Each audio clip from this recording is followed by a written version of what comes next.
வந்து டாஸ்க் வைக்கிறது இதெல்லாம் கஷ்டம்னு நினைக்கிறவங்க அப்புறம் ஏன் டாஸ்க்கு வரணும்? காமன் மேன்ல வந்திருக்காங்களா அவங்களுக்குலாம் பெருசா நிறைய பேருக்கு பார்த்து பெருசா ஃபாலோவர்ஸ்லாம் கிடையாது, சாதாரணமான மக்கள் தான். இப்போ நான் பிக் பாஸ்குள்ள போனேன்னு பார்த்தீங்கன்னா உங்களுக்கே தெரியும், பயங்கர பாப்புலாரிட்டியோட உள்ள போனோம். ஐயோ சாமி வேற கூட்டு போங்கடா. இது பெருமைக்காக சொல்லலாமா? சொன்னா தற்பரம் பண்ணுவாங்க நிறைய பேர். பிக் பாஸே ஒரு டஃப்பான ஷோ, ஓகேங்களா? ரொம்ப கஷ்டம். அதுக்குள்ள போனா எவ்வளவு பெனிஃபிட் இருக்குன்றதை நான் அனுபவிச்சிருக்கேன். என்ஜாய் தான் பண்றேன். இங்க பாரு இப்படி எல்லாம் பண்ணுவாங்க தெரியும்ல. இப்போ நான் பிக் பாஸ்குள்ள போயிட்டு வந்திருக்காது 40 படத்துல நடிச்சவங்களோட ஃபேமி பிக் பாஸ் போயிட்டு வந்தா கிடைக்கும். ஒரு வீட்டுல 5 பேர்னா 3 பேருக்கு வாட்டர்மெலன் ஸ்டார்னு தெரியுது. நேர்ல பார்த்த மாதிரி சொல்றீங்க? நேர்ல பார்த்தவங்க சொன்னதை வச்சு சொல்றேன். அந்த நேர்ல பார்த்தவங்க எங்க? அவங்கள நானே நேற்று ராத்திரில இருந்து நேர்ல இதை விட டஃப்பான கேம்லாம் பிக் பாஸ்குள்ள இருக்கும். ஏன்னா நாங்க அந்த மாதிரி டஃப்பான கேம்லாம் அனுபவிச்சிருக்கோம். கேம்லாம் ரொம்ப டஃப், தண்ணியே இல்லை. ஒரு வாரம் ஃபுல்லா அட்ஜஸ்ட் பண்ணிக்கணும், அட்ஜஸ்ட் பண்ண தான் செஞ்சோம். ஈவன் டாய்லெட் போறது கூட தண்ணி கிடையாது, எல்லாமே டிஷ்யூ பேப்பர் வச்சிருந்தாங்க. பேப்பர் யூஸ் பண்ணிக்கிட்டு தான் போனாங்க. தண்ணீரிலே அத்தி தண்ணி வரலையே, தாகத்து கூட தண்ணி இல்லாம இருந்துடலாம். இதுக்கு தண்ணி இல்லாம போனா அசிங்கமா போக. நான் முதல் 2 நாள் வந்து பாத்தீங்கன்னா ரொம்ப கஷ்டமா இருந்துச்சு டாய்லெட் போகாம. ஏன்னா டிஷ்யூ பேப்பர் எப்படா யூஸ் பண்றது, பேப்பர் யூஸ் பண்ணி எப்படா டாய்லெட் போறதுன்ற மாதிரிலாம் இருந்துச்சு எனக்கு. பட் 2 நாளைக்கு மேல நம்ம ஒன்றும் பண்ண முடியாது இல்லையா? லேடி ஒருத்தவங்க வந்து அவங்களோட காஸ்டியூம் வந்து நைட்டி போட்டு வந்தாங்க. உடைக்குன்னு ஒரு கட்டுப்பாடு இருக்கு, இப்படிதான் போடணும், இப்படிதான் பண்ணணும் அப்படின்ட்டு. இதை கண்டிப்பா வைரல் ஆக்கணும். நான் அந்த இடத்துல ஜட்ஜா இருந்தாலும் கண்டிப்பா கேட்டிருப்பேன். அவங்க ஒருவேளை கேமுக்காக அவங்க இப்போ அடுத்த கட்டமாக வந்து பிக் பாஸோட காமன் மேன் அப்படிங்கிற ஒரு ஷோ வந்து இன்ட்ரடியூஸ் பண்ணியிருந்தாங்க. ஸோ ரீசெண்ட் டேஸாக வந்து விஜய் டிவியில் ரொம்ப பரபரப்பாக பேசக்கூடிய, இன்ஸ்டாகிராம் ஓப்பன் பண்ணாலும் பரபரப்பாக பேசக்கூடிய ஒரு டாப்பிக்காக இருக்கிறது பிக் பாஸோடைய காமன் மேன் அப்படிங்கிறது. பார்க்குறீங்களா சார், எப்படி இருக்கு அது? ஆக்சுவலாக காமன் மேன் ஷோ நான் ரொம்ப பார்க்கல. ஓகே, ரொம்ப பார்க்கல. பட் ஆனால் அந்த விஷயங்கள்லாம் கொஞ்சம் நோட் பண்ணிக்கிட்டு தான் வர்றேன். ஓகே, டீப்பாக பார்க்கலாட்டி டிவியில் எதுலையுமே நான் பார்க்கல. பட் சில விஷயங்களை நோட் பண்ணிக்கிட்டு இருக்கேன். இப்போ இந்த விஷயம் ஏன்னா நீங்கள் ஆல்ரெடி பிக் பாஸ் போயிட்டு வந்திருக்கீங்க, பிக் பாஸில் ஒரு கண்டஸ்டண்டாக இருந்திருக்கீங்க. அப்படி இருக்கும் போது காமன் மேன் அப்படிங்கிற ஒரு ஷோ வரும்போது நிறைய காமன் பீப்புளுக்கு நிறைய வாய்ப்புகள் கொடுக்குற மாதிரியான ஒரு நிகழ்ச்சி தான் அந்த பிக் பாஸோட காமன் மேன் ஷோ. அதை எப்படி பார்க்குறீங்க சார்? நிறைய காமன் பீப்புள் இருக்கிற மாதிரி இருக்கா உங்களுக்கு? அந்த கண்டஸ்டன்ட்லாம் பார்த்தீங்களா நீங்கள்? கண்டிப்பா அந்த காமன் மேன்ல வந்திருக்காங்களா அவங்களுக்குலாம் பெருசா நிறைய பேருக்கு பார்த்து பெருசா ஃபாலோவர்ஸ்லாம் கிடையாது. ஓகே, சாதாரணமான மக்கள் தான். ஓகேங்களா? ஸோ சாதாரண மக்கள் நிறைய பேர் அதுக்குள்ள வந்திருக்காங்க. ஆக்சுவலா பிக் பாஸ் காமன் மேன் எதுக்காக வச்சிருக்காங்கன்னு பாத்தீங்கன்னாப்பா, இப்ப சீசன் 8 நான் ஆக்சுவலா சீசன் 8 வர்றப்பதான் ஓரளவு சோசியல் மீடியாக்குள்ள நான் ஆக்டிவா வர்றேன். அப்ப எல்லா பக்கம் பேசப்பட்டது விஜய் டிவி ஆர்டிஸ்டா போட்டுக்கிட்டு இருக்காங்க, சீரியல் ஆர்டிஸ்டா போடுறாங்க, நார்மல் மக்களுக்கு வாய்ப்பு இல்ல அப்படின்ற மாதிரி ஒரு அலிகேஷனை வைக்கிறாங்க. சோ அப்படி வைக்கிறப்ப இப்ப காமன் மேனுக்குன்னு ஒரு 5 பேர் கவர்மெண்ட்ல இடஒதுக்கீடு கொடுக்குற மாதிரி இவங்க அதுக்குன்னு ஒரு அலாட்மெண்ட் பண்ணிருக்காங்க. இது பிக் பாஸ் டீமோட முயற்சி வந்து வரவேற்கத்தக்கது தான். ஓகேங்களா? ஏன்னா அதுல போனவங்களுக்குலாம் ஒரு சில பேரை நான் பார்த்து அவங்களுக்குலாம் பெருசா ஃபாலோவர்ஸ் கிடையாது. இப்ப நான் பிக் பாஸ்குள்ள போனேன்னு பாத்தீங்கன்னா உங்களுக்கே தெரியும், பயங்கர பாப்புலாரிட்டியோட உள்ள போனோம். பிக் பாஸ்ல வந்து பாத்தீங்கன்னா இது பெருமைக்காக சொல்லலாமா? சொன்னா தற்பரம் பண்ணுவாங்க நிறைய பேர். நம்ம போனது மீடியால இருந்து, டிவி சேனல்ல இருந்து அனைவரோட கண்ணும் நம்ம மேல இருந்துச்சு. கொஞ்சம் பாப்புலர் முகம், அது போக நான் போனா சுறுசுறுப்பா இருக்கும் அப்படின்ற மாதிரி இருந்துச்சு. கண்டிப்பா. ஸோ நான் போனதில் அது ஒன்றும் அதிசயம் கிடையாது. பட் அப்போ காமன் மேனுக்குன்னு கொடுத்தவங்க நிறைய பேர் அவ்வளோ ஃபேம் கிடையாது, நிறைய பேருக்கு தெரியாது. ஏன் இப்போ உள்ளவங்களெல்லாம் பார்த்தா நிறைய பேர் எனக்கே தெரியல ஃபாலோவர்ஸ்ல இருந்து. ஸோ நல்ல வாய்ப்பு தான். ஸோ அடிப்பட்ட மக்கள் நிறைய பேர் அதில் போய் கலந்துக்கிட்டு இருக்காங்க. அவங்களுக்கு அதில் இது விஜய் டிவியோட பிக் பாஸ் டீமுக்கு ஒரு நல்ல முயற்சின்னு தான் நான் சொல்லுவேன். பட் நிறைய அவதூறுகள் அதில் வந்துட்டு இருக்கு சார், நம்ம அதை பார்த்துட்டு தான் இருக்கோம். என்ன அப்படின்னா, இப்போ டிஆர்பிக்காக நிறைய கண்டஸ்டன்ட் வந்து உள்ள கூப்பிட்டு வந்திருக்காங்க. நிறைய டாஸ்க்குங்கிற பேர்ல நிறைய பேர் வந்து கேம்ஸ் மூலயமா ஃபில்டர் பண்றன்ற இதில் அவங்க கொண்டு வராங்க அப்படின்ற மாதிரி நிறைய அலிகேஷன்ஸ் இருக்கு. அது அப்பையிலேருந்தே இருந்துட்டு தான் இருக்குன்னு வச்சுக்கோங்களேன். பட் அதை எப்படி சார் நீங்க பாக்குறீங்க? ஆக்சுவலா பிக் பாஸே ஒரு டஃப்பான ஷோ, ஓகேங்களா? ரொம்ப கஷ்டம். அதுக்குள்ள போனா எவ்வளவு பெனிஃபிட் இருக்குன்றதை நான் அனுபவிச்சிருக்கேன். அஸ் அ பிக் பாஸ் கண்டஸ்டண்டா இப்ப நான் பிக் பாஸ்குள்ள போயிட்டு வந்திருக்காது 40 படம் நடிச்சவங்களும் அவங்களுக்கு இல்லாத ஒரு ஃபேம் எனக்கு கிடைக்குது. 40 படத்துல நடிச்சவங்களோட ஃபேம் பிக் பாஸ் போயிட்டு வந்தா கிடைக்கும். ஒவ்வொரு வீட்டுக்கும் போயிடும். ஒரு வீட்டுல 5 பேர்னா 3 பேருக்கு வாட்டர்மெலன் ஸ்டார்னு தெரியுது. அப்ப அவ்வளவு பெரிய ஷோ, அது ஒரு சேலஞ்சான ஷோ. இப்ப கின்ன சாதனை படைக்கிறோம் அப்படின்னா ரொம்ப ஈஸியா நம்ம கின்ன சாதனை படிக்க முடியாது. எவ்வளவு உடம்ப வருத்தி கின்ன சாதனை படிச்சிருக்காங்க, நீங்க பாக்குறீங்களா? சோ கின்ன சாதனை மாதிரி பிக் பாஸ் ஷோன்றது ஒரு பெரிய நல்ல ஒரு வாய்ப்பு. அதுக்குள்ள போறவங்க அந்த இதை விட டஃப்பான கேம்லாம் பிக் பாஸ்குள்ள இருக்கும். ஏன்னா நாங்க அந்த மாதிரி டஃப்பான கேம்லாம் அனுபவிச்சிருக்கோம். நான் பிக் பாஸ்லாம் ரொம்ப பார்த்தது இல்லப்பா. பட் உள்ளுக்குள்ள போனா கேம்லாம் ரொம்ப டஃப், தண்ணியே இல்லை. ஒரு வாரம் ஃபுல்லா அட்ஜஸ்ட் பண்ணிக்கணும், அட்ஜஸ்ட் பண்ண தான் செஞ்சோம். தண்ணியே கிடையாது. ஓகே, ஓகேங்களா. ஈவன் டாய்லெட் போறது கூட தண்ணி கிடையாது, எல்லாமே டிஷ்யூ பேப்பர் வச்சிருந்தாங்க. பேப்பர் யூஸ் பண்ணிக்கிட்டு தான் போனாங்க. நான் முதல் 2 நாள் வந்து பாத்தீங்கன்னா ரொம்ப கஷ்டமா இருந்துச்சு டாய்லெட் போகாம. ஏன்னா டிஷ்யூ பேப்பர் எப்படா யூஸ் பண்றது, பேப்பர் யூஸ் பண்ணி எப்படா டாய்லெட் போறதுன்ற மாதிரிலாம் இருந்துச்சு எனக்கு. பட் 2 நாளைக்கு மேல நம்ம ஒன்றும் பண்ண முடியாது இல்லையா. டாய்லெட் அது வந்து என்னன்னா டெய்லி ஆக்டிவிட்டீஸ்ல, டெய்லி லிவிங் ஆக்டிவிட்டீஸ், ஏடிஎல்னு சொல்லுவோம் நாங்க மெடிக்கல்.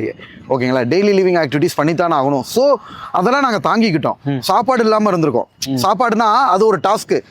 சாப்பாடு கொடுக்க மாட்டாங்கல்ல, ஒரு அளவு கொடுத்துருப்பாங்க, அதுக்குள்ள எல்லாத்தையும் பயன்படுத்தணும். அதுக்கப்புறம் இது மாதிரி டாஸ்க் எல்லாம் இவங்க எப்படி இவங்களால வந்து பேர் பண்ண முடியும்? இதன் மூலியமா தான் இந்த கஷ்டத்தை உணர்ந்து இதுல தேர்வாகிறோம் தான் உள்ள போய் இருக்க முடியும். ஏன்னா சுவாரஸ்யமான அவங்க வந்து நிறைய செலவு பண்ணி எடுக்கிறாங்கப்பா. பிக் பாஸ் ஷோன்றது கோடிக்கணக்கில், அந்த வீடே எத்தனை கோடின்னு தெரியல. ஓகேவா, ரொம்ப செலவு பண்ணி எடுக்கிறாங்க. அப்படி எடுக்கிறப்ப இது அவங்களோட சொந்த பிசினஸ். அப்படி எடுக்கிறப்ப ஒரு சுவாரஸ்யமான திறமையான ஆட்களை அப்புறம் உள்ளுக்குள்ள வந்துகிட்டு ஆகா நம்ம ஏன் வந்தா போறோம்னு அந்த மாதிரி நிறைய பேர் ஓடி இருக்காங்க. நீங்களே பாத்திருக்கீங்க. கண்டிப்பா உள்ளுக்குள்ள வந்துபிட்டு அவங்க என்னன்னா போகணும்னு ஆசைப்படுறாங்க. அவங்களுக்கு தேவையில்லாத வேஸ்ட் அது. ஒரு கண்டஸ்டன்ட்டை செலக்ட் பண்ணிவிட்டு அப்புறம் இடையில அவங்க ஒழுங்கா பெர்ஃபார்ம் பண்ணாம இடையில வாக் அவுட் ஆனாங்கன்னா அது டீமுக்கு ஒரு பெரிய தலைவலி. கண்டிப்பா டீமுக்கு பெரிய தலைவலி. அதனால காமன் மேன் ஷோல இப்ப ஓரளவு ஹைப்பா வாங்கப்பா. நல்லா இருக்கியா? நல்லா இருக்கேன் தங்க. நல்லா இருக்கியாப்பா? எடுத்துக்கப்பா. பிக் பாஸ் ஹவுஸ்ன்றது இவ்வளவு செலவு பண்ணி அவங்க பண்றாங்கப்பா. அப்ப வந்து ஒரு பெர்ஃபெக்டான ஒரு நல்ல கண்டஸ்டன்ட் வந்து எதிர்பார்ப்பாங்க. ஓகேங்களா, கண்டிப்பா. அதனாலதான் காமன் மேன் ஷோன்னு வச்சு இந்த டாஸ்க் வைக்கிறது இதெல்லாம் கஷ்டம்னு நினைக்கிறவங்க அப்புறம் ஏன் டாஸ்க்கு வரணும்? ஸோ டீமை என்னை பொறுத்த வரைக்கும் தப்பு சொல்ல முடியாது. Okay sir. பட் அந்த ஜட்ஜஸ் இப்போதைக்கு நிறைய பேர் பிக் பாஸ் கண்டஸ்டன்ட்டே வந்து இருக்காங்க. ஒரே ஒரு சின்ன விஷயம் மட்டும் சார், என்னன்னா ஒரு லேடி ஒருத்தவங்க வந்து அவங்களோட காஸ்டியூம் வந்து நைட்டி போட்டு வந்தாங்க. அது வந்து போட்டு வரக்கூடாது, ஒரு நாகரீகமற்ற முறையில் இருக்கு அப்படின்ற மாதிரி சொல்லியிருந்தாங்க. பட் பிக் பாஸ்ல வந்து நம்ம இவ்வளோ நாள் பார்த்துட்டு இருக்கோம், நிறைய சீசன்கள் பார்த்துட்டு இருக்கோம். உள்ள வந்து அவங்களுக்கு ஆடை சுதந்திரம் அப்படிங்கிறது கொடுக்கப்பட்ட ஒரு விஷயமா தான் இருந்துச்சு. பட் இப்போ கண்டஸ்டண்டா வரும்போது இந்த ஒரு விஷயத்த பேசு பொருளா மாத்துறாங்களே, அது எப்படி சார் பாக்குறீங்க? ஆக்சுவலாப்பா ஒவ்வொன்றுக்குன்னு ஒரு உடை கட்டுப்பாட்டு வீடு. பிக் பாஸ் ஹவுஸ்குள்ள இருக்கிறது வேற. கேம்ஸ்க்காக நாங்க கம்ஃபர்டபுல்லா ட்ரெஸ் போட்டுக்கிறோம் ஹவுஸ்குள்ள. ஓகேங்களா, அதுக்காக பிக் பாஸ் லான்ச்சிங் அன்னைக்கு நாங்க வந்து எப்படி ட்ரெஸ் போட்டு போனோம்? ஓகே, உடைக்குன்னு ஒரு கட்டுப்பாடு இருக்கு. இப்படிதான் போடணும், இப்படிதான் பண்ணணும் அப்படின்ட்டு. கோயில்ல போறோம், லுங்கி அணிந்து வரக்கூடாதுன்னு போட்டிருக்காங்க. அது ஒரு கட்டுப்பாடு தானே. ஸோ ஜட்ஜஸுக்குன்னு சில விதிகள் இருக்கும். அந்த விதிகளின் படி தான் அவங்க நடந்திருக்காங்க. ஓகேங்களா, ஸோ அதெல்லாம் தப்பு சொல்லவே முடியாது. ஜட்ஜின்றவங்க என்னப்பா, அவங்களோட டியூட்டிஸ் அண்ட் ரெஸ்பான்சிபிலிட்டிஸ் இதை கண்டிப்பாக வைரல் ஆக்கணும்னு பண்ணிக்கவே மாட்டாங்க. யதார்த்தமாக தான் இதாக இருக்கும். கேள்வி கேட்குற இடத்துல அவங்க இருக்காங்க. நான் அந்த இடத்துல ஜட்ஜாக இருந்தாலும் கண்டிப்பாக கேட்டிருப்பேன்.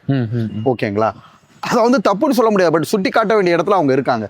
அவங்க ஒருவேளை கேமுக்காக அவங்க கம்ஃபர்டபுளாக வந்திருக்கலாம். பட் ஆரம்பத்திலே இப்படி வர வேணாம்னு அவங்க சொல்லியிருக்கலாம். ஓகே, இப்போ நீங்க ஒரு விஷயம் மென்ஷன் பண்ணியிருந்தீங்க. என்ன சொல்லியிருந்தீங்க அப்படின்னா, பிக் பாஸ்ல வந்துட்டாங்கன்னா அவங்க வந்து ஒரு 40 படங்கள் நடிப்பதற்கான ஒரு சமமான ஒரு விஷயம் அப்படின்ற மாதிரி சொல்லியிருந்தீங்க. நீங்களும் சமீப காலமா நிறைய படங்கள்ல நடிச்சிருந்தீங்க. நீங்க ஒரு இன்டர்வியூலே சொல்லியிருந்தீங்க, நான் கருப்பு படத்துல நடிச்சிருந்தேன், பட் அதுக்கான வாய்ப்பு வந்து எனக்கு கொடுக்கப்பட்டாலும் திரையில வந்து அது வரல அப்படின்ற மாதிரி சொல்லியிருந்தீங்க.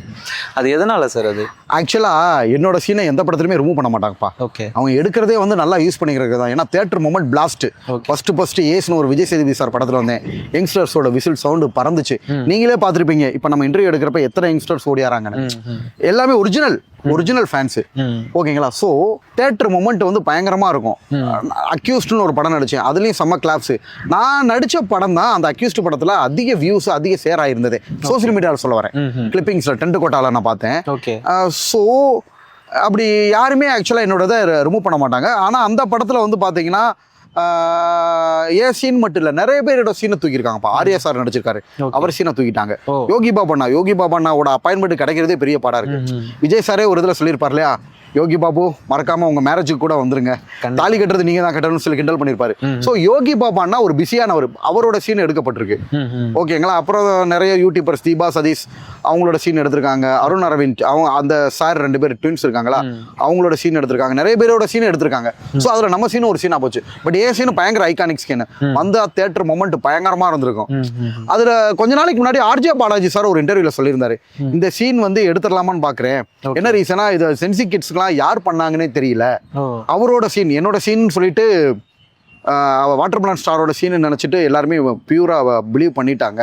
ஓகே. பட் இந்த மாதிரி ஒன்று கிரியேட் பண்ண பாருங்க, அவர் சாதாரண ஆள் கிடையாதுன்ட்டு ஒரு இன்டர்வியூல ஆர்ஜோ பாலாஜி சாரே சொல்லியிருந்தாரு.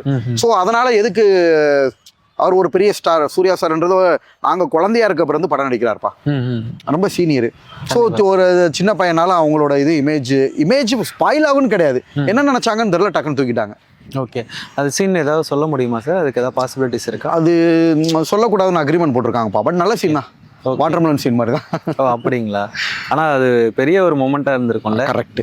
வாட்டர்மெலன் சீன்னா உங்களுக்கு எப்படி மொமெண்ட்டாக இருந்திருக்கும்? ஆமாம், நல்ல மொமெண்ட்டாக இருக்கும். நான் ரொம்ப எக்ஸ்பெக்டேஷன் பண்ணேன். சரி ஓகே, கடவுள் இதை விட நம்மளுக்கு ஆக்சுவலாக நான் மதுரையில் அழகர் கோயில் இருக்கேன். அழகர் கோயில் தான் 18ஆம் படி கருப்பு இருக்கிற இடம். அந்த கருப்பனோட ஆசீர்வாதத்தால் தான் நம்ம இவ்வளோ தூரம் இங்கே வந்து நிற்கிறேன். மதுரையில் பிசியோதெரபி டாக்டரா கிளினிக் வச்சவன், கிட்டத்தட்ட 2020 முடிய வெறும் பட்டன் ஃபோன் யூஸ் பண்ண ஒரு ஆள் இன்னைக்கு மெரினா பிக் பாஸ்ல போய் மெரினா கடற்கரை நின்றுக்கிட்டு இருக்கா. இதுக்கு காரணம் அந்த 18ஆம் படி கருப்புசாமி ஆளா. ஓகேங்களா? ஸோ அந்த கருப்பே இல்லையில் இருக்கிற எனக்கு இன்னும் பல வாய்ப்புகளை ஹீரோவாக நடிக்க கொடுப்பாங்க. ஸோ அதில் நம்ம பார்த்துக்கிறோம். அதனால ஒன்றும் இல்லை, அதை பற்றி நான் பெருசாக எதுவும் எடுத்துக்கல.